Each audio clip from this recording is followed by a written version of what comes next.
We are at the Tel Megiddo in Israel, and you're going to notice behind me a large valley, a big valley.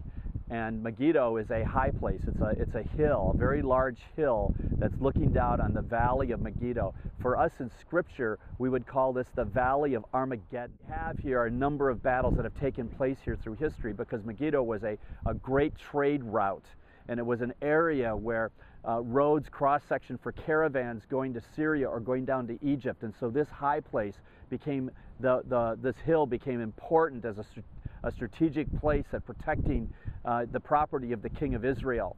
And so Josiah was killed on this plain fighting Necho the Egyptian, who was trying to cut through to fight on the side of the Assyrians.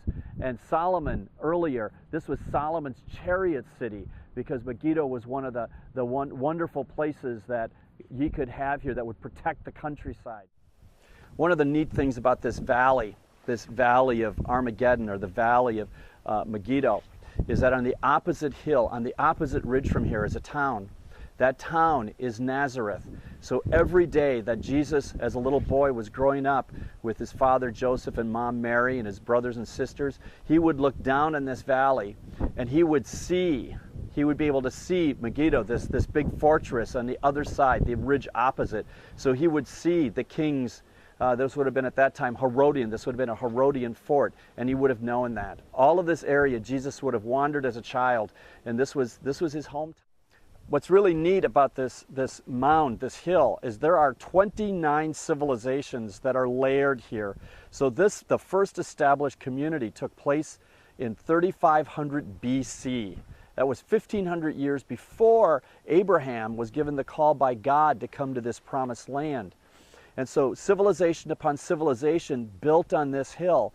And so the reason it's grown so high now is based on the destruction of cities that preceded it. So an army would come in, defeat the city, cover it over with dirt, fill it in, and they'd build their city on top of it. And after a period of time, another enemy would come. Because this was such a huge strategic area, there were just tons of armies that would come through here fighting over this city. And you can see behind me all sorts of ruins of buildings that were left, even to the point that they found Canaanite villages that predate the Israelites coming to the Promised Land.